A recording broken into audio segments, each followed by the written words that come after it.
Hi hello வணக்கம், welcome to திரை விமர்சனம்.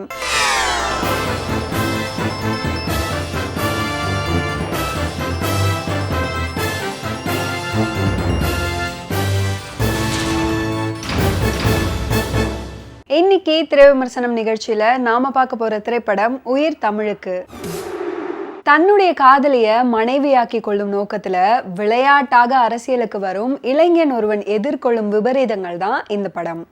மூன் பிக்சர்ஸ் சார்பா ஆதம் பாவா ப்ரொடியூஸ் பண்ணியிருக்கிற இந்த படத்துல அமீர் சுல்தான், சாந்தினி ஸ்ரீதரன், ஆனந்த்ராஜ், இமான் அண்ணாச்சி, ராஜசிம்மன், சரவணா சக்தி, மகாநதி சங்கர், சுப்பிரமணிய சிவா, ரவி வெங்கட்ராமன், ராஜ் கபூர், கஞ்சா கருப்பு இவங்கெல்லாம் இந்த படத்தில் நடிச்சிருக்காங்க.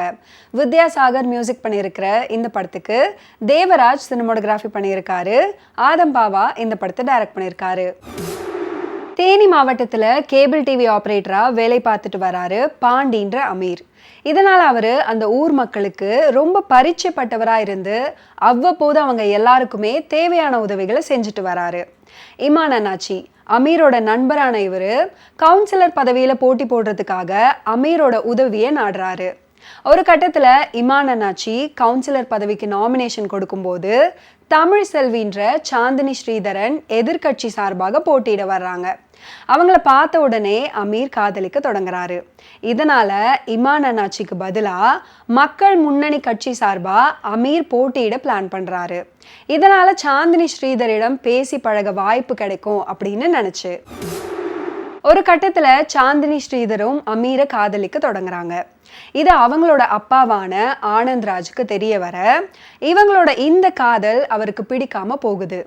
இதனால அமீருக்கும் ஆனந்த்ராஜுக்கும் இடையே பகை ஏற்படுது.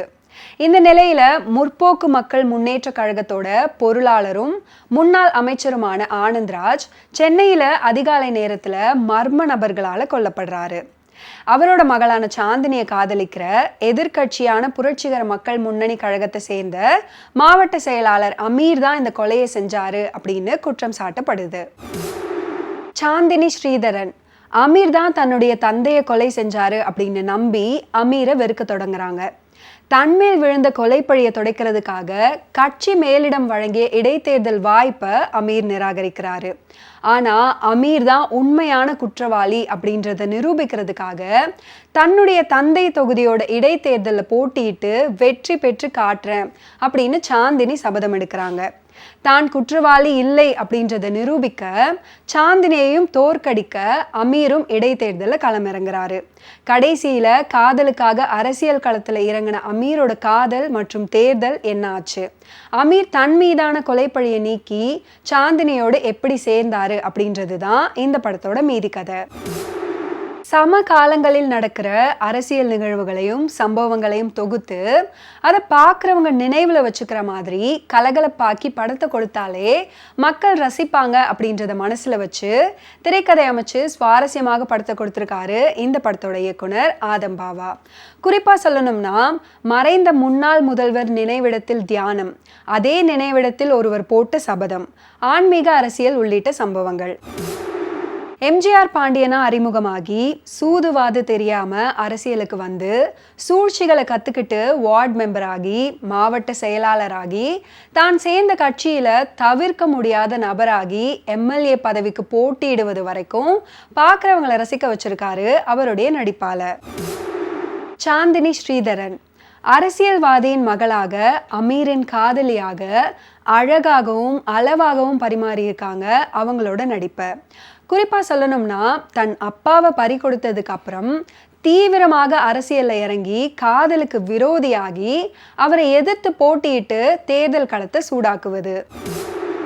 மூத்த அரசியல்வாதியா சாந்தினியோட அப்பாவா ஆனந்த்ராஜ், அமீருக்கு மாமாவா இமான் அண்ணாச்சி, அமைச்சரா இயக்குனர் ராஜ் கபூர் மற்றும் படத்தில் நடிச்சிருக்கிற மற்ற ஆர்டிஸ்டான சரவண சக்தி, கஞ்சா கருப்பு, மாரிமுத்து உட்பட எல்லாருமே கொடுத்த கேரக்டரை குறைவில்லாமல் பண்ணியிருக்காங்க. இசையமைப்பாளர் வித்யாசாகர், இவரோட பின்னணி இசை, சாங் கம்போசிங் மற்றும் பா விஜய், கவிஞர் ஸ்னேகன் இவங்களோட லிரிக்ஸ் கதையோட்டத்தோடு பயணமாகுது. சினிமோட்டோகிராஃபர் தேவராஜ் வித்தியாசப்படுத்தும் வகையில் காட்சிகளை படம் பிடிச்சிருக்காரு. வசனம் Balamuralivarman, Ajayan Bala, editor Ashok Charles, art director AK Muthu, stun director Rajasekar, Don Ashok, நடன இயக்குனர் கல்யாண் தீனா உட்பட தொழில்நுட்ப கலைஞர்களோட பணி படத்தின் நிறைவு. இதுவரைக்கும் உயிர் தமிழுக்கு படத்தோட திரை விமர்சனத்தை பார்த்து நாம இப்போ ஸ்டார் படத்தோட தியேட்டர் ரிவ்யூவை பார்க்கலாம்ண்ணா. நீங்கள் பார்த்துட்டு அப்படியே வெளியே வந்துடுங்க. ஃபர்ஸ்ட் ஆஃப் நல்லா இருந்துச்சுண்ணா. பீப்புள் ஸ்டார் கவின்லாம் பயங்கரமாக பண்ணியிருந்தாரு. ஆனால் ஃபர்ஸ்ட் ஆஃப் இன்னும் பெட்டராகவே முடிச்சிருக்கலாம். சில அந்த சர்ப்ரைஸ்லாம் நல்லா இருந்துச்சுண்ணா. பார்க்கலாண்ணா. அவர் இல்லைண்ணா ஃபஸ்ட் டைம் பார்க்கலாம். கவின்லாம் பக்கா ஆக்டிங் ப்ரோ. லாஸ்ட் அந்த 10 மினிட்ஸு கடைசியில் ஹாஸ்பிட்டல் சீன் ஒன்று வரும் ப்ரோ. வேறு லெவல் ஆக்டிங் ப்ரோ கவின்து. அதுதான் ப்ரோ. இப்போ எப்படி சொல்கிறது, எல்லா பேஷன்லேயும் ஓடுறவங்க ஒருத்தவங்களுக்கு வந்து அது கடைசியில் அவங்க ரீச் ஆனாங்களா இல்லையா அது மட்டும்தான் இருக்கும். ஸோ அதை காட்டுற விதம்னு ஒன்று இருக்கும். சில படம் அது ஃபுல்ஃபில்லாக காட்டிருக்க மாட்டாங்க, சில படம் காட்டிருப்பாங்க. இது ஒருத்தன் ஹீரோவாகிறன்றனால அது எப்படிலாம் காட்டலான்றதை மேனேஜ் பண்ணி எல்லாமே அதோட ரிலேட் ஆகிற மாதிரி தான் இருக்கும். ஸோ ஓவராலாக பார்த்தோன்னா கரெக்டாக தான் இருக்கும் ப்ரோ. செம ஒர்த்து ப்ரோ. அதுவும் இல்லாமல் ஸ்டார் வந்து ஃபஸ்ட்டு ஹரிஷ் கல்யாண் தான் வச்சு பண்ணுற மாதிரி இருந்துச்சு. பட் கவினுக்கு வந்துட்டு இது ரொம்ப ஆப்டாக இருக்குது. ஏன்னா அவருக்கு நடந்த லைஃப் இன்சிடென்ட் மாதிரியே இருக்குது. நம்ம இன்டர்வியூஸ்லாம் பார்த்துருப்போம், இது பண்ணியிருப்போம். கரெக்டாக வந்து அவருக்குன்ட்டு இந்த படம் இருக்குது. உண்மையாக சொன்ன மாதிரி ஒரு அவருக்கான படம் இது. அவ்வளோதான். மீண்டும் அடுத்த வாரம் திரை விமர்சனம் நிகழ்ச்சியில் சந்திப்போம். அதுவரை நன்றி, வணக்கம்.